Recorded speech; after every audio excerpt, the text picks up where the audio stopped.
CA foundation law को लेकर अगर स्कैर्ड हो तो ये वीडियो एंड तक जरूर देखना, क्योंकि तुम्हारे बहुत सारे क्वेश्चंस यहाँ पर आंसर हो जाएंगे।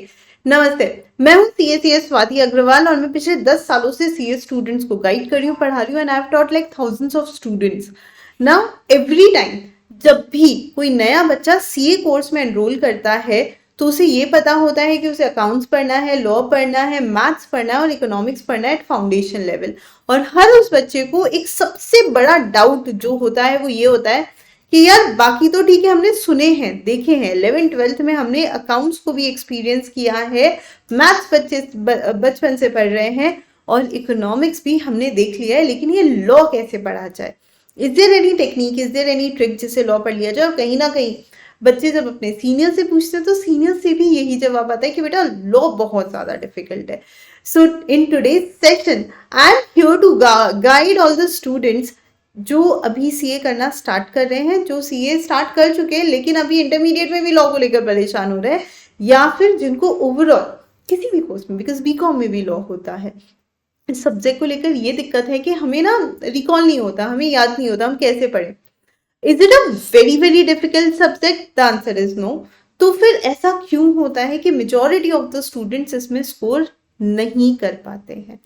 तो यहाँ पर हम कुछ चीजों पे बात करेंगे, शॉर्ट टिप्स और ट्रिक्स पे बात करेंगे जिससे आप लॉ एकदम क्विकली पढ़ सकते हो। And I can tell you with my own experience कि अगर इस सब्जेक्ट को सही तरीके से पढ़ा जाए, this could be a subject जो आपको हाईएस्ट मार्क्स दिलाएगा।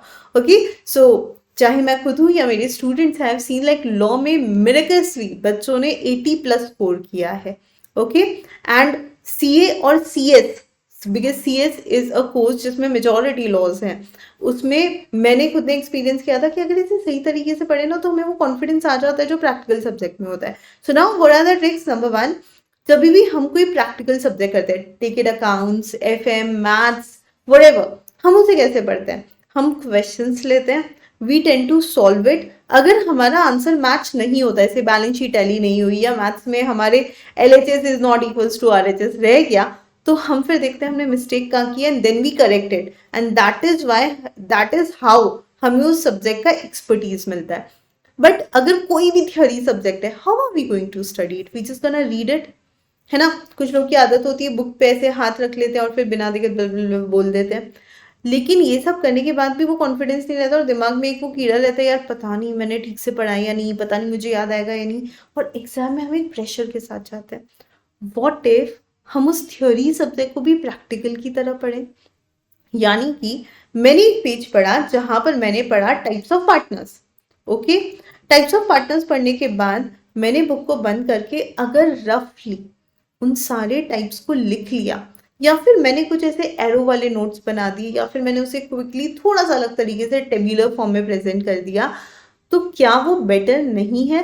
मैम उसमें टाइम बहुत ज्यादा जाएगा। देखो यार, सिंपल है, whether you are studying a practical subject और थ्योरी सब्जेक्ट, दोनों ही सब्जेक्ट 100 मार्क्स के, ठीक है? दोनों में ही आपको स्कोर करना है, और अगर स्कोर करना है तो उसके लिए हमें उस हिसाब से प्रैक्टिस करनी है। सो सपोज मुझे लिखना है टाइप्स ऑफ पार्टनर, मैं एक ट्री डायग्राम इमेजिन कर रही हूँ जिसमें मैंने लिखा टाइप्स ऑफ पार्टनर्स और मैंने उसके अलग अलग टाइप्स बनाए। Now the first type is active partner. अब एक्टिव पार्टनर अगर मुझे एक्सप्लेन करना है तो मैं क्या लिखूंगी? अब मुझे पूरा पैराग्राफ नहीं लिखना होता, टाइम थोड़ी है भैया, उसको मैं शॉर्ट में कैसे लिखूंगी? Who is an partner by an agreement, then at the time of retirement who needs to give public notice, who is actively taking part in the business. ये 3 की पॉइंट्स है, तीनों की पॉइंट्स मैंने लिख लिए फटाक से। फिर मैंने लिखा स्लीपिंग पार्टनर और डोमेन पार्टनर। स्लीपिंग और डोमेन ये भी पार्टनर है बाय एग्रीमेंट, लेकिन एक्टिवली बिजनेस में पार्टिसिपेट नहीं करता और इसे रिटायरमेंट के टाइम पे नोटिस नहीं देना पड़ता। ये 3 पॉइंट मैंने लिख लिए। सो इट इज नॉट कि you have to write the entire कहानी, इट इज जस्ट दैट आप प्लीज की पॉइंट्स लिख लीजिए। अगर कोई टाइप है जो आप भूल गए हो तो अब आप बुक में देखोगे, then you will say shit I forgot this one, this was so easy, है ना? मैं नॉमिनल लिखना कैसे भूल गया यार। तो अब नेक्स्ट टाइम के लिए आपको हमेशा याद रहेगा। Secondly, when you will revise this subject, तो वो जो आपने रफ नोट्स बनाए ना, ये छोटे छोटे डायग्राम्स, ये आपके रिविजन में बहुत हेल्प करेंगे। So your first reading might take, तो व्हेन वी से ना पहली reading of the subject, reading means this also, है ना? तो first reading of the subject will definitely be there with your notes. Second reading में आपको ना 1/4 time भी नहीं लगेगा। तो सपोज मुझे 4 घंटे लगे, मुझे 1 ही घंटा लगेगा। अब मैं उसके बाद में जब पढ़ूंगी ना तो मुझे तो लिटरली याद हो जाएगा, हाँ मैंने यहाँ ये लिखा था, यहाँ ये लिखा था। Now the third time when you are going through it, genuinely I can assure you guys it is going to happen in less than 30 minutes. तो आप ये सोचो कि आप पहली मेहनत इतनी ज्यादा कर रहे हो तो दूसरे में आपको उतना टाइम बच रहा है। मैम ये कब करना चाहिए? जैसे जैसे टॉपिक्स हो रहे हैं वैसे वैसे करना चाहिए। Suppose you are my paid learner, तो अभी आपने नेगोशिएबल इंस्ट्रूमेंट पढ़ा, नेगोशिएबल इंस्ट्रूमेंट में आपने पढ़ लिया promissory note, bill of exchange cheque किया क्या होता है, उनके करेक्टरिस्टिक्स क्या होते हैं। तो अब आप उसके एक रफ लिख कर देख लो कितना याद है। If you have read it once, हम जो भी चीज़ पढ़ रहे हैं वो हमारे दिमाग में स्टोर होती है और उसे रिकॉल करना हमारा एक्चुअली आर्ट है। तो रिकॉल करने के लिए हमें इस तरह की चीज़ें करनी पड़ती है so that we can remember it nicely. So जब हम लोग सेक्शन समरीज भी याद करते हैं तो सेक्शंस की लिस्ट याद करने के लिए हम लोग क्या करते हैं, चीज़ों से रिलेट कर लेते हैं। So when you are writing it you are relating it कि मैंने लिखा था और वो चीज़ आपको रिकॉल होती है। सो अगर आप भी परेशान हो रहे हो कि लॉ कैसे पढ़े, this was a video for you. Whether you are pursuing CA, CS, any professional course or BCom, anything. But law पढ़ने का सटीक तरीका to score 80+ whatever course you are doing. ठीक है?